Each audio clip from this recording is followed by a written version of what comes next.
비록 우리가 얼굴을 보지 못하지만 우리 같이 인사하겠습니다. 메리 크리스마스. 메리 크리스마스. 기쁜 성탄절입니다. 우리가 당연히 함께 모여서 예배하고 성탄의 기쁨을 나누고 또 하나님께 영광을 돌리고 발표도 하고 찬송을 드려야 되는데 이번 2020년도 성탄절은 함께 모여서 축하 예배를 드리지 못해서 참 안타까운 마음이 있습니다. 여러분, 한편으로 생각해 보면 예수님의 탄생을 우리가 기념하면서 예전에 기쁘게 찬송하고 또 새벽송을 돌면서 집집마다 찬송을 드리기도 했고요. 편하게 모여서 예배 드렸던 그게 어떻게 보면 감사였다는 것을 또 다시 한번 생각을 하게 됩니다. 지금 이런 상황이 되었다고 사실 뭐 누구를 탓할 수 있는 건 아닌 것 같아요. 정부를 탓하지도 못해요. 사실은 이 코로나로 인해서 정부도 어쩔 수 없는 이런 결정을 했다고 저는 생각을 합니다.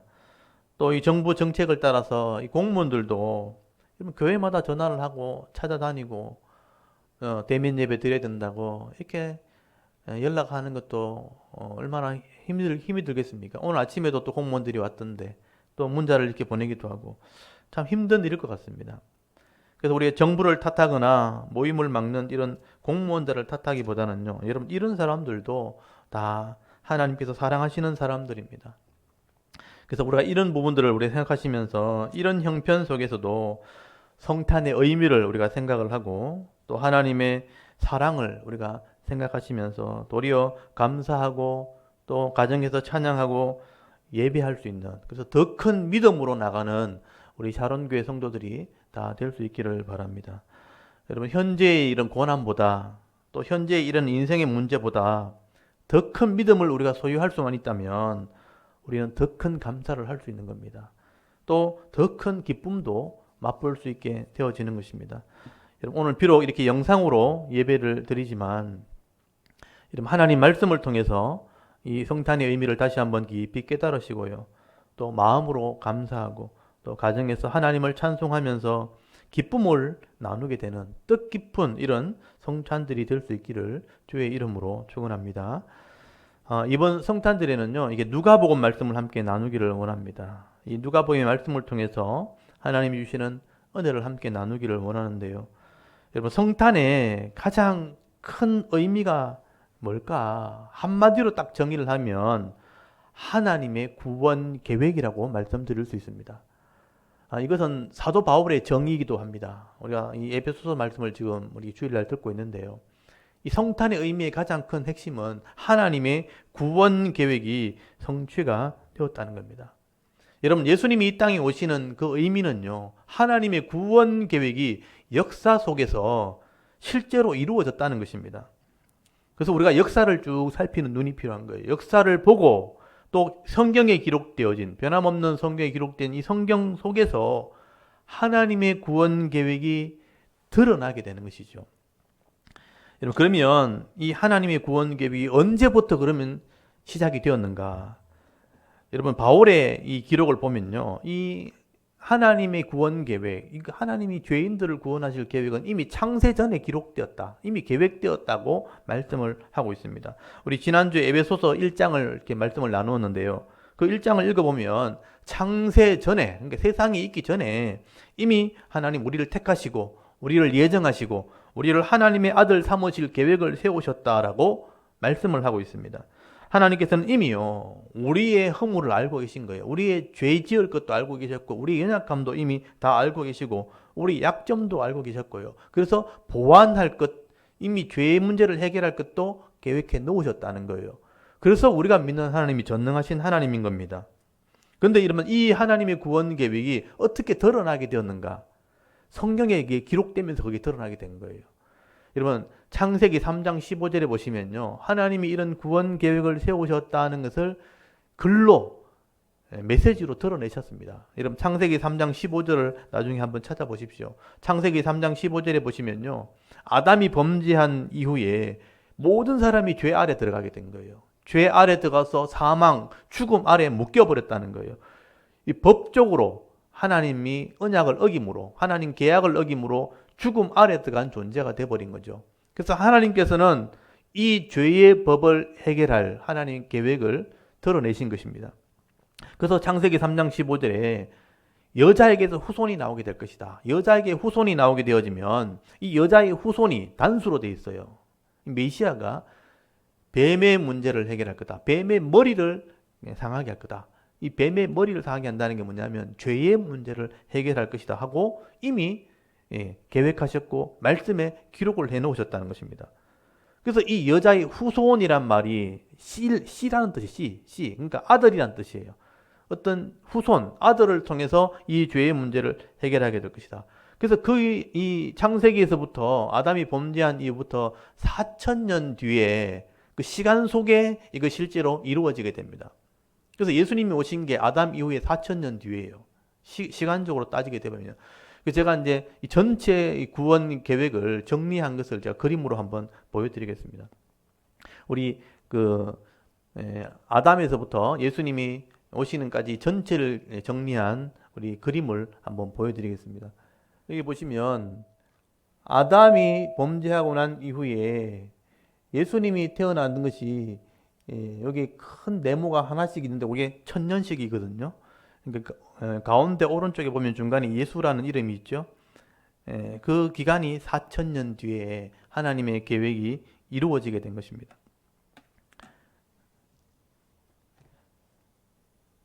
그래서 예수님께서 이 4,000년 시간 뒤에 이 땅에 오셔서 십자가로 이 죄 문제를 해결하게 되어질 때에 이 하나님의 계획이 이루어지게 된 것이죠.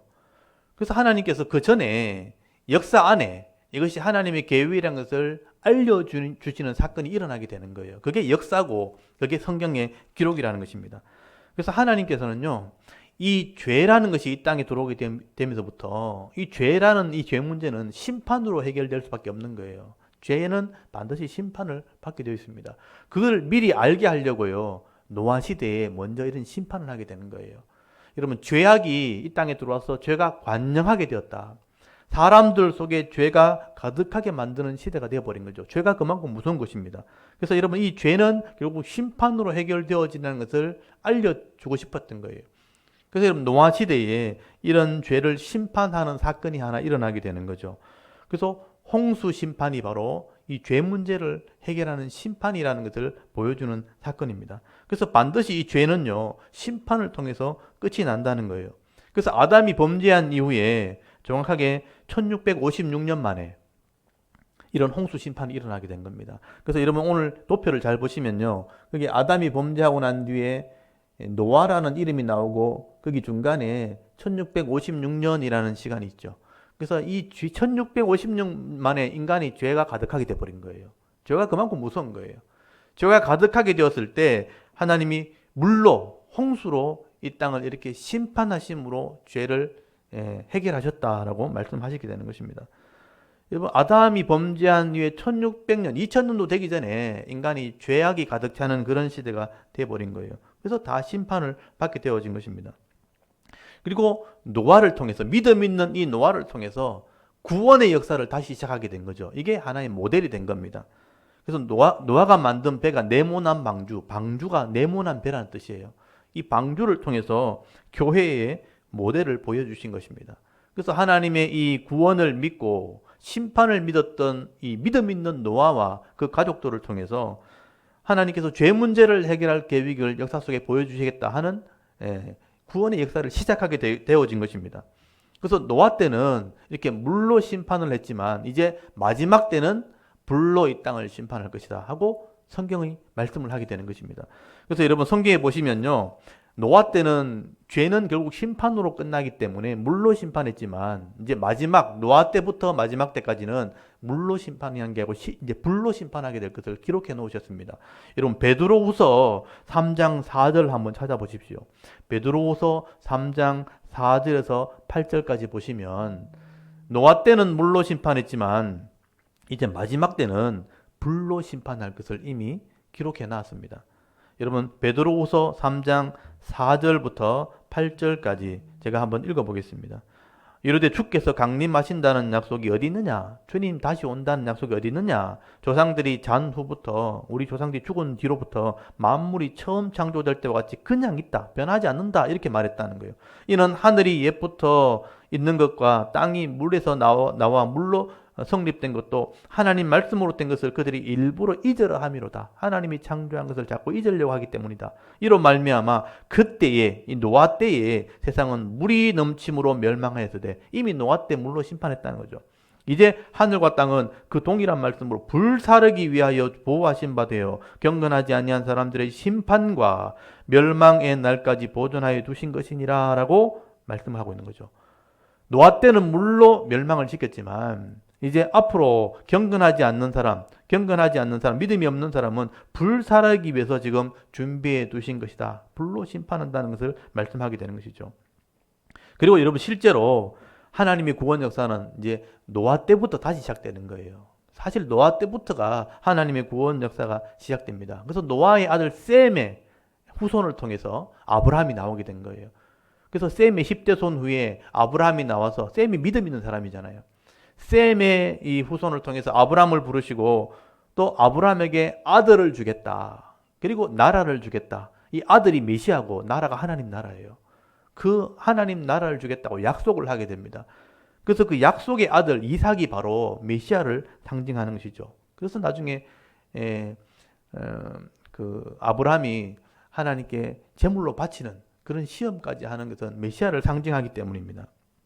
그래서 이제 인간의 방법이 아닌 하나님 방법으로 이 이삭을 주신 거죠. 사라의 경수는 끊어지고 아브라함이 100세가 되었을 때 하나님께서는 약속의 아들 이삭을 주신 것입니다.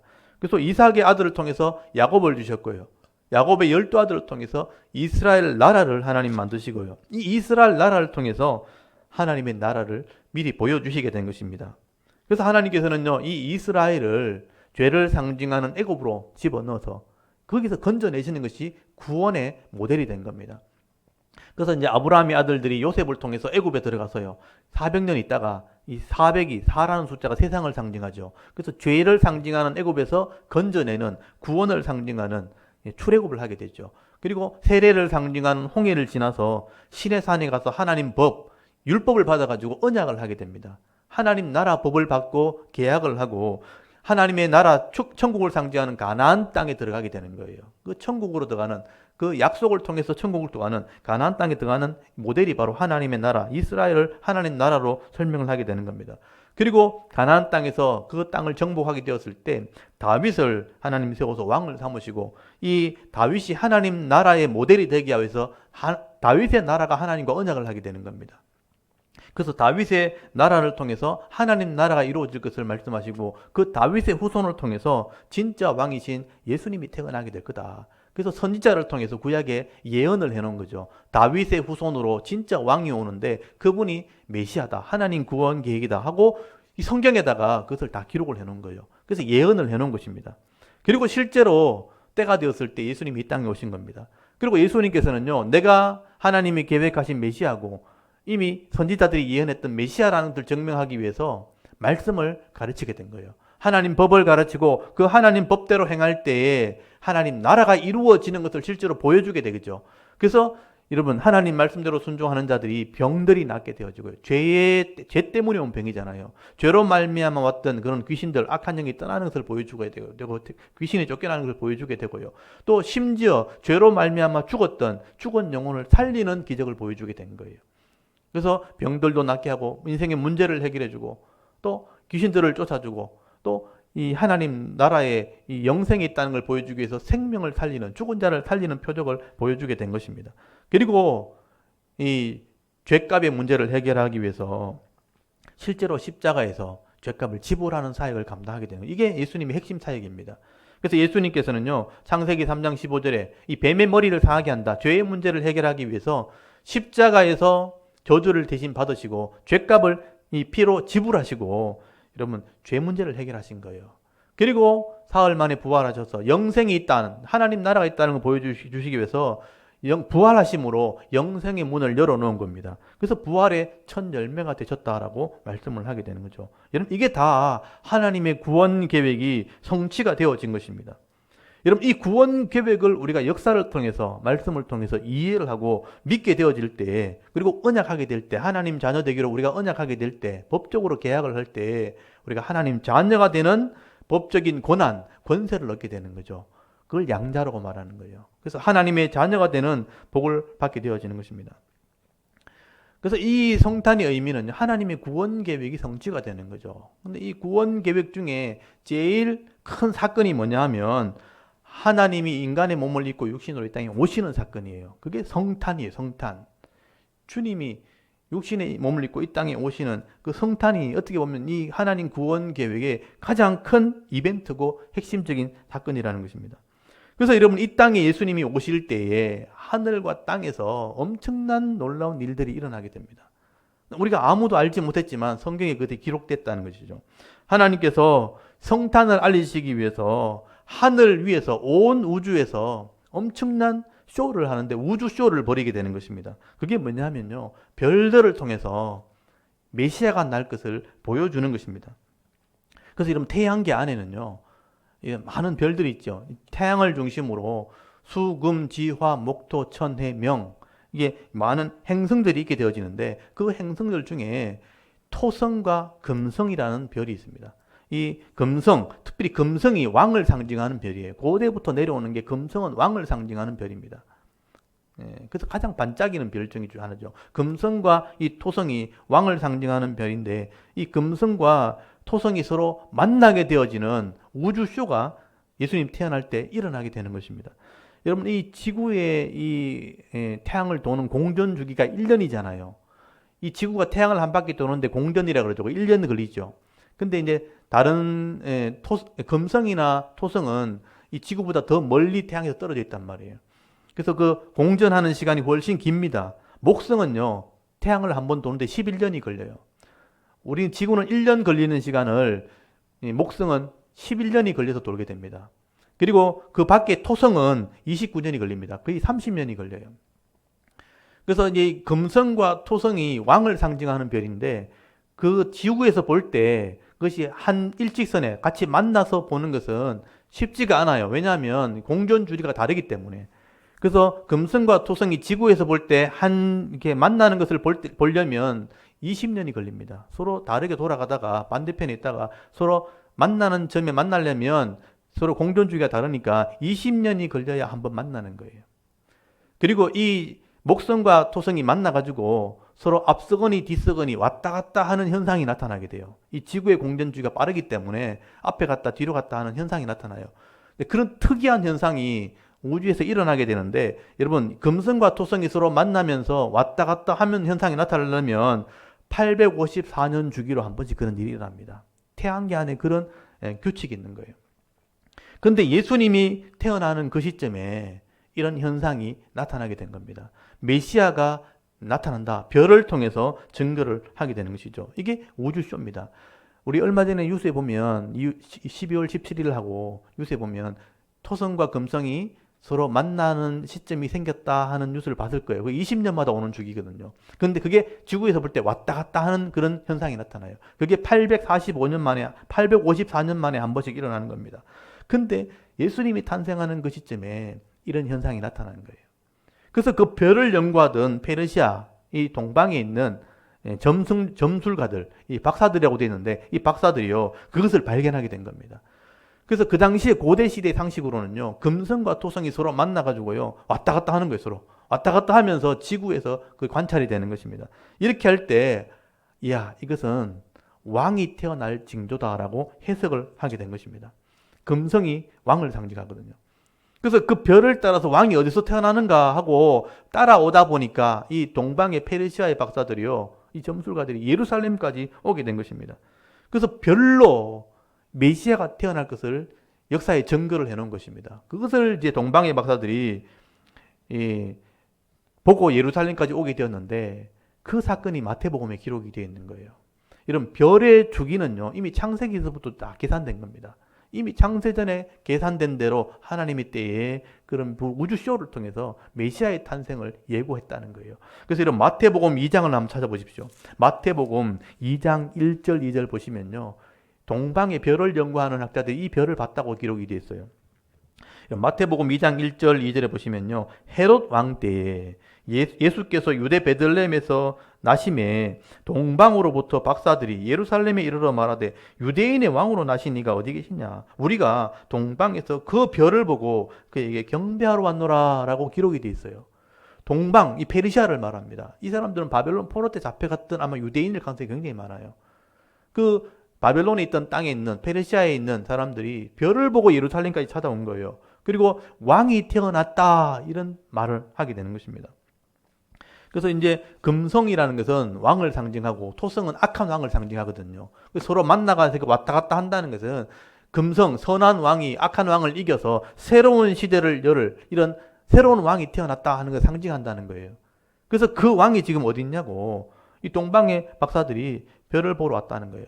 근데 그게 왔다 갔다 하다 보니까 보였다 안 보였다 하는 거예요. 그래서 별이 사라졌을 때 헤롯 이렇게 물어봤다는 거죠. 별이 이 예루살렘에 머물렀는데 여기 왕이 태어났냐고 물어보는 거예요. 그래서 다시 별이 움직이기 시작할 때 그 별을 따라가다 보니까 베들레헴이라는 곳에 머물게 된 것입니다. 그래서 이런 마태복음 2장 9절에 보시면요. 박사들이 왕의 말을 듣고 갈 때 동방에서 보던 그 별이 그랬죠. 그 별이 문득 앞서 인도하여 가다가 악이 있는 곳에 머물러 서 있는지라 그들이 별을 보고 매우 크게 기뻐하고 기뻐하더라라고 말씀을 합니다. 이거 천문학자들이 이게 별을 계산하는 프로그램을 지금 개발했는데 이게 지금도 다 확인이 돼요. 그 시점에 이 베들레헴의 별을 보게 되었고 그곳에 아기를 찾게 되었는데 11절에 보시면요. 예수님을 만나게 된 겁니다. 그래서 아기에게 경배하고 보배함을 열어서 황금, 유향, 몰약을 예물로 드렸다. 이건 왕에 드리는 예물이에요. 황금, 유향, 몰약으로 예물을 드리게 됐다. 여러분 이것이 역사의 기록이 되어 있습니다. 별들을 통해서 메시아가 오게 될 것을 예언했다. 실제 보여주었다. 그리고 하나님의 구원 계획이 성취되었다는 것을 실제로 보여주는 사건이 일어나게 된 것입니다. 이렇게 하늘에서는 예수님이 오시는 그 시점에 우주쇼가 일어나게 되고요. 그리고 하늘에 있는 영적인 존재들도 난리가 납니다. 그때. 하늘에 있는 천상에 있는 천군과 천사들이요. 이 땅에 예수님이 오시게 되었는데 이것을 알려야 되는데 아무에게나 알려줄 수 있는 게 아니에요. 하나님의 계획이니까. 그래서 그 베들레헴에 있는 목자들에게 이 천사들이 나타나서 특별한 방법으로 예수님 메시아가 오셨다는 것을 증언하게 되는 사건이 벌어지게 된 거예요. 그게 오늘 함께 읽었던 누가복음 2장에 기록된 사건. 누가가 이걸 기록하게 된 거예요. 여러분 누가복음 2장 1절 한번 보십시오. 거기 보시면 역사적으로 말하면 가이사 아구스도 로마의 황제죠. 옥타비아누스 황제가 황제로 있을 때 구레뇨 거기 이 구레뇨가 수리아 총독으로 있을 때 구레뇨가 누구냐면 쿠레니우스 수리아 총독을 말합니다. 이 사람이 총독으로 있을 때 이 옥타비아누스가 인구 조사를 하라고 명령을 내렸다는 거예요. 그래서 이 베들레헴이 고향이었다. 이 다윗의 후손들이죠. 그래서 나사렛에 살고 있었는데 갈릴리 호수 밑에 나사렛에 살고 있었는데 호적하는 것 때문에 베들레헴으로 돌아오게 되는데 거기서 예수님을 출산하게 되었다 하는 얘기를 기록하게 된 거예요. 그래서 베들레헴 다윗의 고향에서 예수님이 태어나게 될 때 하늘에 있는 천군과 천사들이요. 이것을 알리기 위해서 메시아의 탄생을 알리기 위해서 목자들을 찾아간 거예요. 그래서 그 베들레헴에 있는 목자들에게 찾아가서 이 소식을 전했다는 겁니다. 그래서 지금도 베들레헴에 가면요. 예수님 탄생지가 있고 목자의 교회가 있습니다. 목자들이 이 천사를 보면서 예수님의 이 탄생 메시지를 들었다는 거예요. 그게 오늘 성경에 기록된 겁니다. 누가복음 2장 8절 한번 보십시오. 오늘 2장 8절에 보시면요. 그 지역의 목자들이 밤에 밖에서 자기 양떼를 지키더니 주의 사자, 천사들이에요. 천사들이 곁에 서고 주의 영광이 그를 두루 비치매 크게 무서워하는지라. 두렵죠. 영적인 존재들이 나타났으니까. 천사가 이르되 무서워하지 말라. 보라 내가 온 백성에게 미칠 큰 기쁨의 좋은 소식. 큰 기쁨의 좋은 소식이니까 복된 소식이잖아요. 복음이죠. 복음을 너에게 전하라. 오늘 다윗의 동네에 예언대로 너희를 위하여 구주가 났다. 이 구주가 바로 예수님이죠. 구주가 나셨으니 곧 그리스도 주시니라. 너희가 가서 강보에 쌓여 구유는 말밥통, 그러니까 소의 밥통입니다. 양밥통. 밥통에 누워있는 아기를 보리니 이것이 너희의 쌓인 표적이라. 호련히 수많은 천군이 그 천사들과 함께 하나님을 찬송하여 이르되 지극히 높은 곳에서는 하나님께 영광이요 하늘에서는 땅에서는 하나님이 기뻐하시는 사람들 중에 평화로다 하면서 찬송을 했다는 거예요. 이거는 영적인 존재, 천사들의 메시지와 찬양입니다. 이게 엄청난 사건이에요, 사실은요.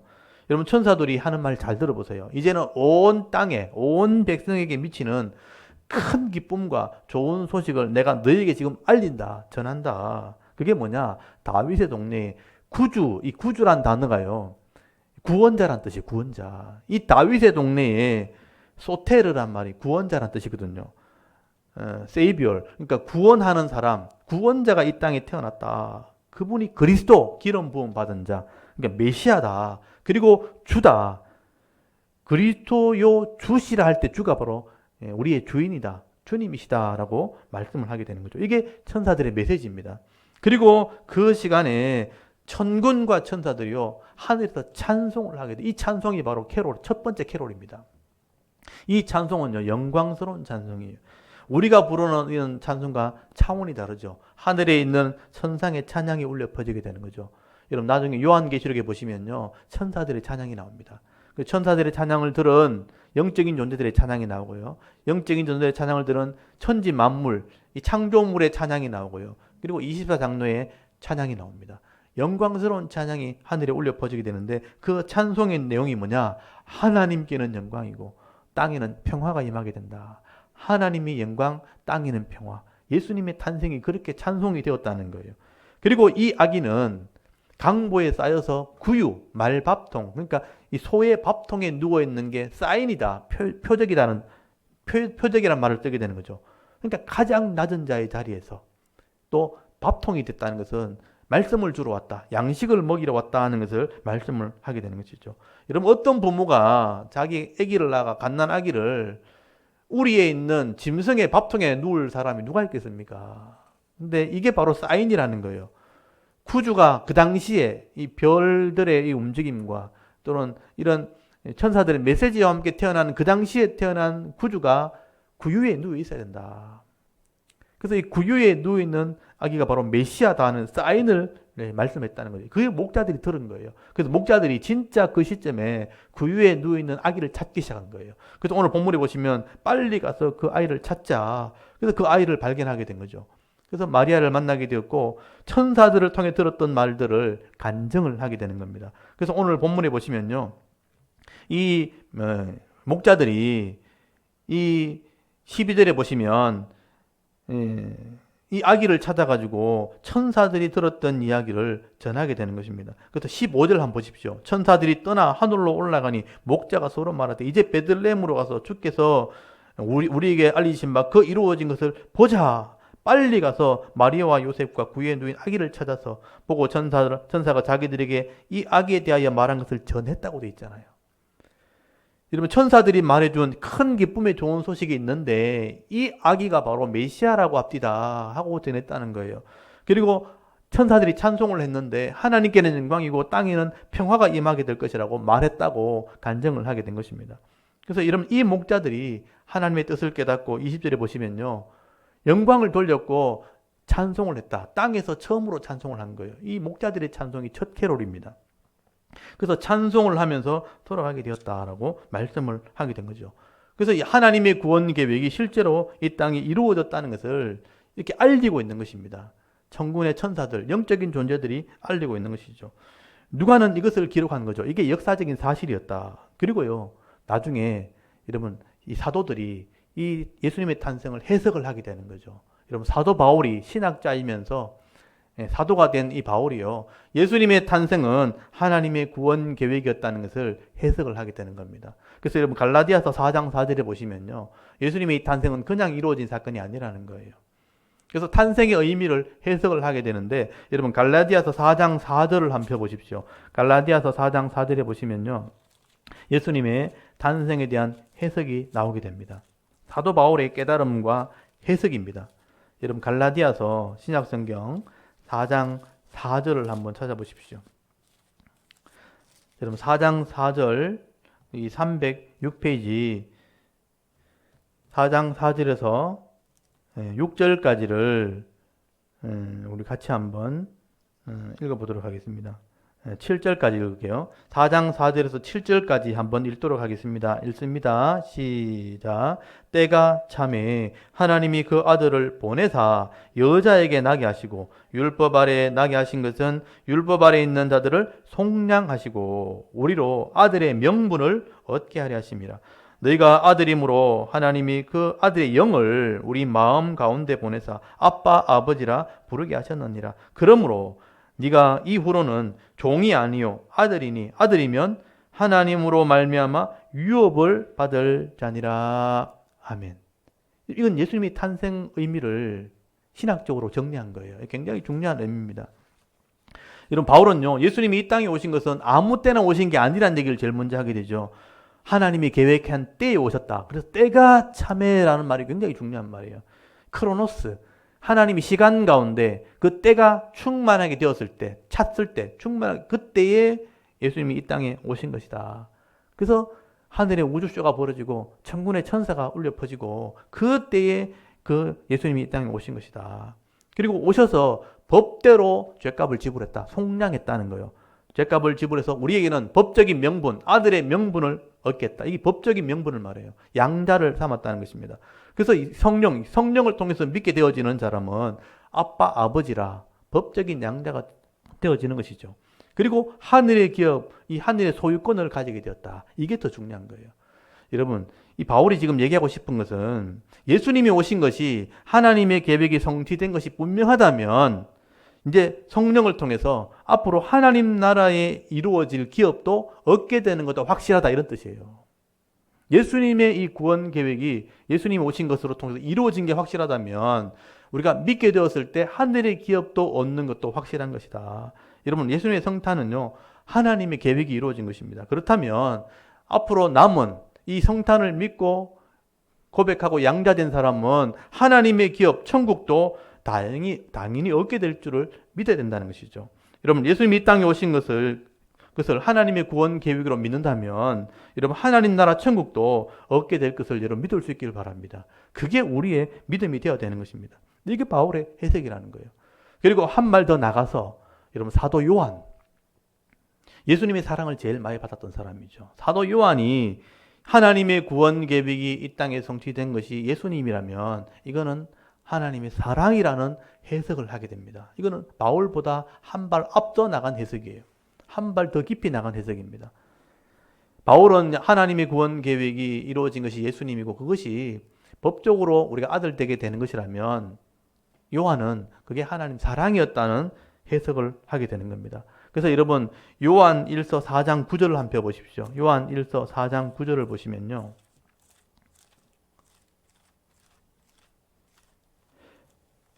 요한 1서 4장 9절을 한번 찾아보십시오. 4장 9절 10절 말씀을 우리 같이 한번 읽어보겠습니다.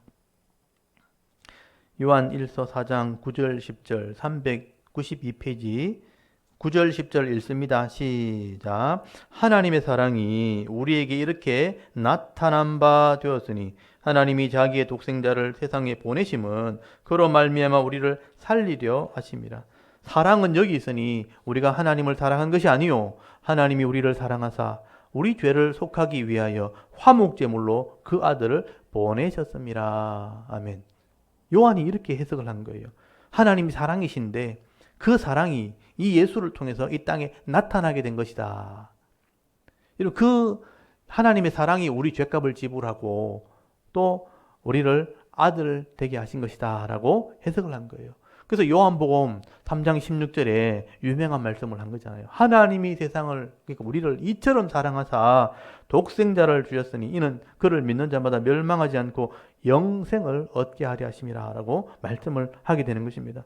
여러분, 이 예수를 믿고 구주로 받아들이는 사람이라면 하나님의 사랑을 받은 것이에요. 하나님의 사랑을 받아들인 것입니다. 그 사랑이 내게 있기 때문에 내가 다른 사람을 사랑할 수 있는 사람이 되는 거예요. 절대로 우리 힘으로는 사랑할 수 없는데 하나님의 사랑을 받았으니 그 사랑으로는 사랑할 수 있는 사람이 되어진 겁니다.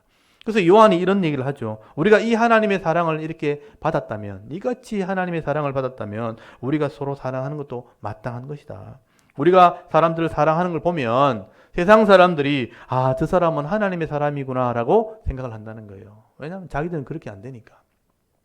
세상의 힘으로는 원수를 사랑할 수 없고 미워하는 사람을 사랑으로 덮을 수 없지만 하나님의 사랑을 받은 사람은 그 사랑을 할 수 있는 거예요. 그래서 우리가 서로 사랑하는 걸 보면 세상 사람들이 예수의 제자인 줄 알게 될 거다. 하나님의 사람임을 알게 될 거라 하는 말을 하게 되는 것입니다. 그러므로 이 성탄절은요, 우리에게 이런 큰 의미가 있는 것입니다. 하나님의 구원 계획이 성취가 되어진 것이고요. 하나님의 사랑이 이 땅에 나타나게 된 것입니다. 그러므로 이 성탄절을 우리가 믿음으로 온전히 받아들이게 되어질 때는요, 우리가 하나님의 자녀가 되는 것이고요. 이 하나님의 깊은 사랑을 다시 한번 경험하고 체험하게 되는 은혜가 있게 되어지는 것입니다. 여러분, 오늘도 우리가 2020년도 이렇게 성탄절 우리 예배를 드리면서 상황은 더 어렵지만 이 성탄의 의미는 변하는 게 아닙니다. 이런 어려운 상황 가운데 이 성탄의 의미를 더 깊은 은혜로 여러분 받아들일 수 있기를 바랍니다. 그래서 이 오늘 말씀을 통해서 하나님의 구원 계획은요, 역사 속에 한치의 오차도 없이 이 땅에 그대로 이루어졌고요, 성취되었다는 사실을 여러분 역사를 통해 성경을 통해 믿을 수 있기를 바랍니다. 그래서 바울이 고백했던 것처럼 우리를 하나님의 자녀 되게 하셨고요, 하나님의 기업을 얻을 상속자를 삼으셨다는 것을 여러분 믿을 수 있기를 바랍니다. 그리고 사도 요한의 해석처럼 하나님의 사랑이 우리에게 나타났기 때문에 이 사랑을 알게 하셨고 다른 사람을 사랑하는 사람이 되게 하셨다라고 말씀을 하게 되는 것입니다. 우리가 이런 사랑하는 성도로 이 땅을 살아가야 되는 것이죠. 여러분, 이 땅은 여전히 죄가 있고요, 그리고 질병과 고통이 지금도 있고요, 인생의 문제가 여러 가지 여전히 우리 가운데 있지만 우리가 가진 이런 천국에 대한 소망, 이 하나님에 대한 사랑으로 우리가 세상을 변화시키고요, 또 세상이 줄 수 없는 이런 사랑을 나누면서 살아가게 된다면 우리가 하나님의 자녀로 인정을 받게 될 것입니다. 오늘 이 성탄절날 이 의미를 잘 깨달으셨어요. 우리가 많은 사람들에게 이 성탄을 전하고 또 생명을 살리고 서로 위로하기도 하고 나눠주고 섬기는 자의 삶을 살아갈 수 있는 정말 진짜 그리스도인으로, 진짜 성도로 이 땅을 살아갈 수 있는 저와 여러분의 이런 신앙의 모습, 영적인 모습이 될 수 있기를 주의 이름으로 축원합니다. 아멘. 우리 잠깐 기도드리겠습니다. 하나님, 오늘